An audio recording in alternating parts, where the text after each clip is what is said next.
Hey, and welcome to the Herbal Bloom. Today we are talking about fasting after 45 and why, for many women, the real problem is not willpower, calories, or discipline. It may be the stress-sleep pattern your body is living in every single day. If you have ever thought, I am eating less, I am waiting longer to eat, I am trying to be good, so why do I feel more tired, more hungry, more wired at night, and still stuck? This video is for you.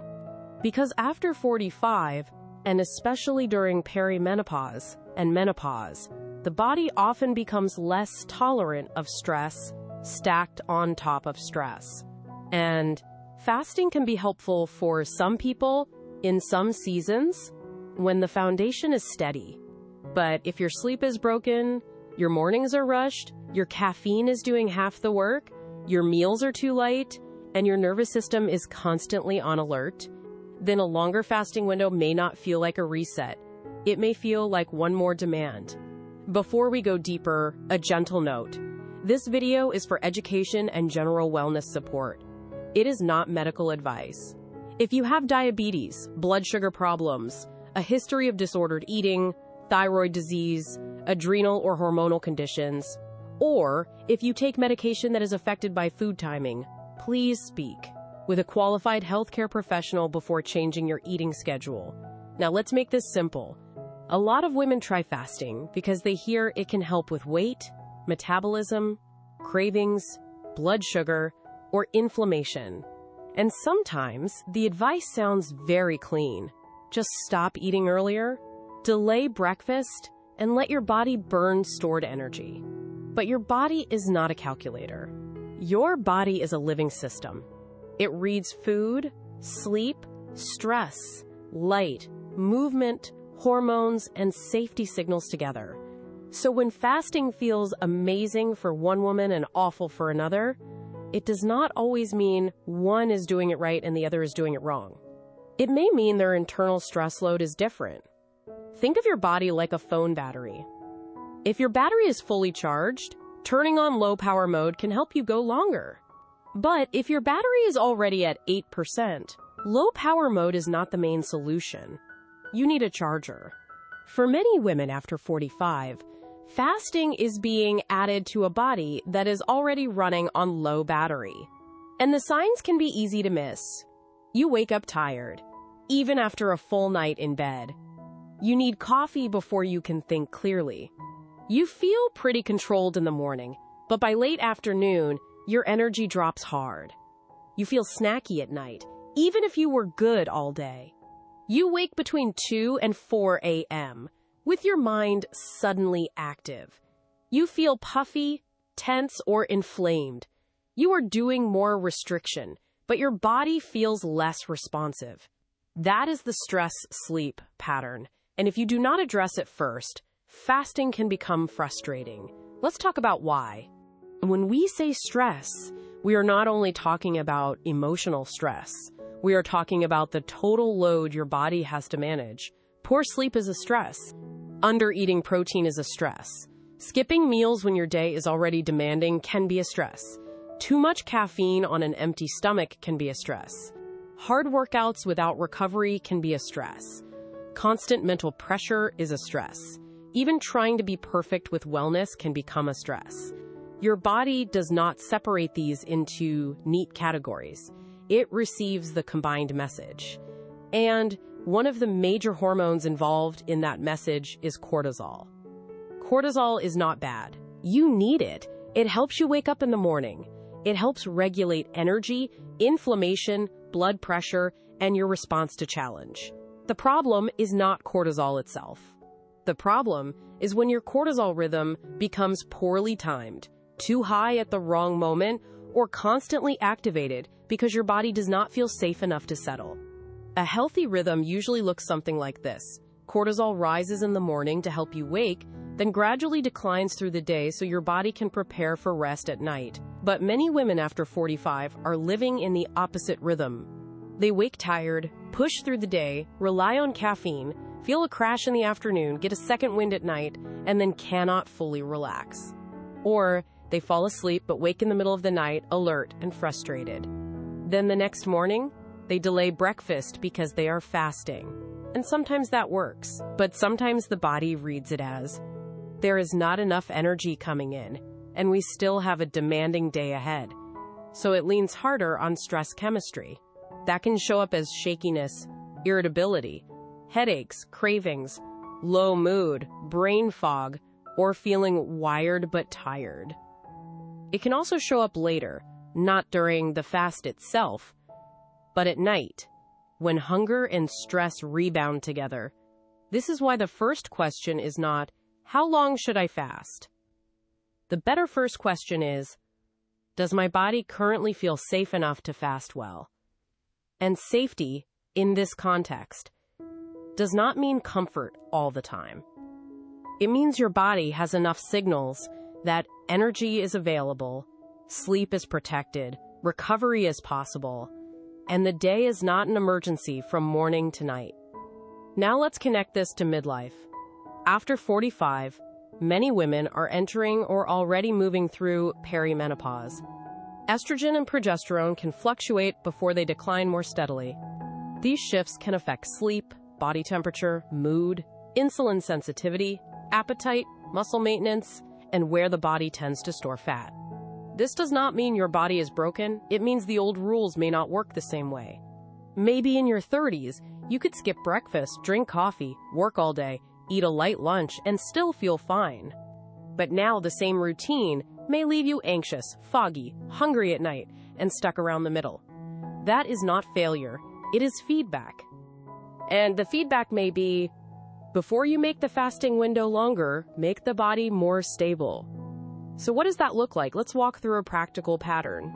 The first foundation is a calmer morning. Many women start the day already behind. Alarm, phone, emails, coffee, no food, and straight into responsibility. If you are also fasting, that morning can become a long stretch of stimulation without nourishment. One of the simplest resets is to give your body a morning anchor, even if you are not eating immediately. That can mean stepping into natural light within the first hour of waking. It can mean drinking water before coffee. It can mean taking 5 slow breaths before looking at your phone. It can mean a gentle walk instead of jumping straight into intensity. Morning light is especially powerful because it helps set your internal clock. Your sleep tonight begins with the signals you give your body this morning. The second foundation is rethinking caffeine. Coffee is not the enemy. Many women enjoy it and tolerate it well. But coffee on an empty, stressed body can feel very different from coffee after hydration, light, and a steadier start. If you are fasting and having strong coffee first thing, then feeling anxious, shaky, rushed, or crashing later, try delaying coffee slightly, drinking water first, or having it after some protein on days when your body feels depleted. This is not a rule, it is a test. The third foundation is protein and fiber earlier in the day. This is where many fasting routines quietly go wrong. The eating window gets shorter, but the food quality does not get stronger. A woman may skip breakfast, then eat a small lunch, then try to stay light at dinner, and by evening her body is still looking for what it did not receive. Protein supports muscle maintenance, satiety, and stable energy. Fiber supports digestive regularity, gut bacteria, and a slower rise in blood sugar after meals. Together, protein and fiber are one of the most powerful combinations for reducing the feeling of I need something else later in the day. So instead of asking, can I delay food until noon? Ask, when I do eat, am I giving my body enough protein, fiber, color, and minerals to feel steady? A simple plate could be eggs with vegetables and avocado, Greek yogurt with berries, chia, and nuts, lentil soup with olive oil and greens, salmon with beans and roasted vegetables, tofu with quinoa and a big salad. The exact foods can change. The pattern matters. The fourth foundation is not making dinner too small. This is especially important if you wake at night. Many women try to fix weight gain by eating less at dinner. Sometimes that helps if dinner was heavy, late, or very processed. But if dinner becomes too light, too low in protein, or too low in slow carbohydrates, the body may not stay settled through the night. For some women, a balanced dinner with protein, vegetables, healthy fat, and a small portion of slow carbohydrate like beans, sweet potato, oats, brown rice, or squash supports better sleep than a very low-carb, very light dinner. Again, this is not a universal rule, it is a pattern to observe. If you fall asleep but wake at 3 a.m., hungry, alert, or with racing thoughts, look at your dinner. Was it truly nourishing? Was the day too restrictive? Did you have enough earlier, or did you push through on willpower? The fifth foundation is a real evening buffer. Your body does not go from full speed to deep sleep just because the clock says it is bedtime. After 45, this becomes even more obvious. You may need a longer runway. An evening buffer is the 30 to 60 minutes when you stop asking your body to perform and start showing it that the day is ending. This can be very simple. Dim the lights, lower screens, prepare tomorrow's breakfast or lunch, take a warm shower, stretch gently, drink a calming herbal tea if it suits you, write down the thoughts you keep replaying, or sit quietly for a few minutes. Herbal teas like chamomile, lemon balm, passion flower, or lavender are often used as part of a calming ritual. But the tea is not magic. The ritual matters too. The warmth, the repetition, the sensory cue, the decision to slow down. These are all signals. And of course, if you are pregnant, breastfeeding, taking sedatives, blood thinners, thyroid medication, antidepressants, or other medications, check with a healthcare professional before using herbal products regularly. The sixth foundation is movement that supports recovery, not only calorie burn. Walking after meals is one of the most underrated habits for women who feel stuck. A 10-minute walk after eating can support digestion, help with blood sugar response, and create a calmer transition after meals. Strength training also matters, especially after 45, because muscle is metabolically active tissue.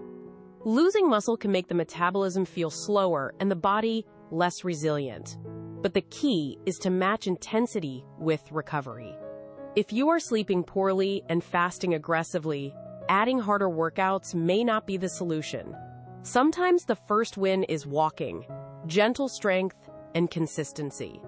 Your body does not only need to burn energy, it needs to feel capable of producing energy. Now let's talk about fasting itself. Fasting does not have to be extreme to be useful. Many women do better starting with a simple overnight break of 12 hours.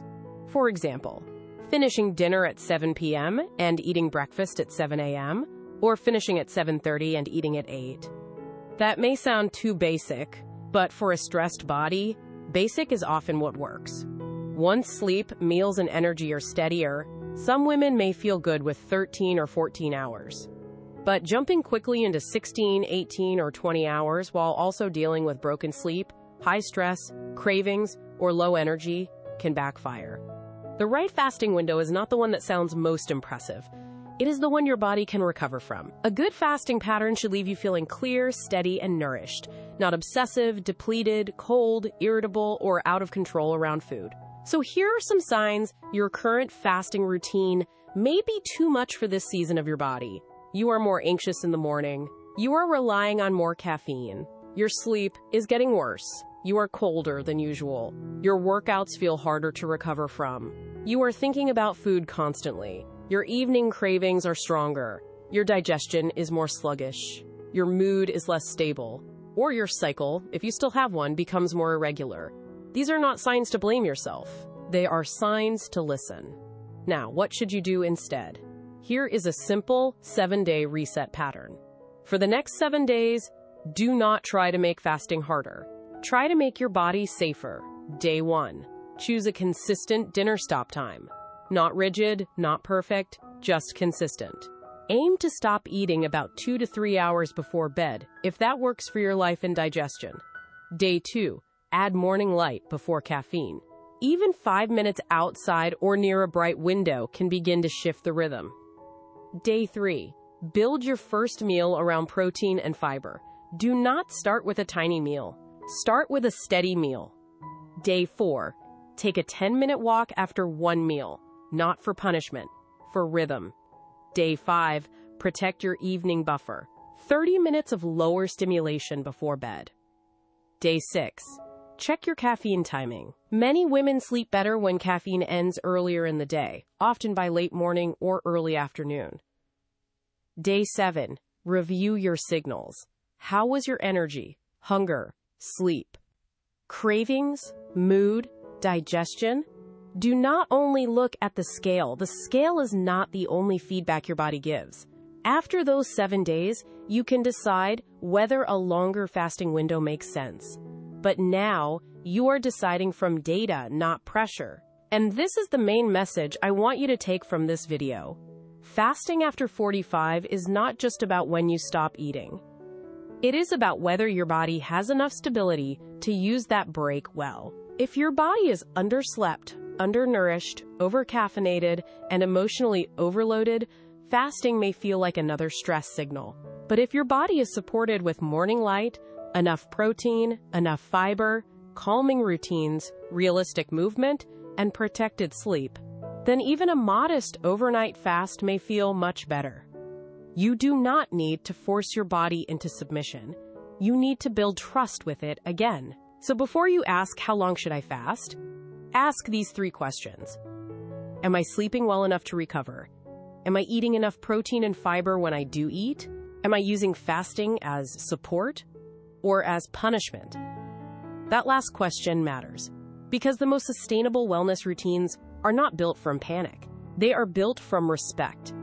If this video helped you see fasting in a gentler and more practical way, subscribe to the Herbal Bloom. Here, we talk about natural wellness, metabolism, digestion, menopause, sleep, stress, and everyday habits with calm, realistic guidance.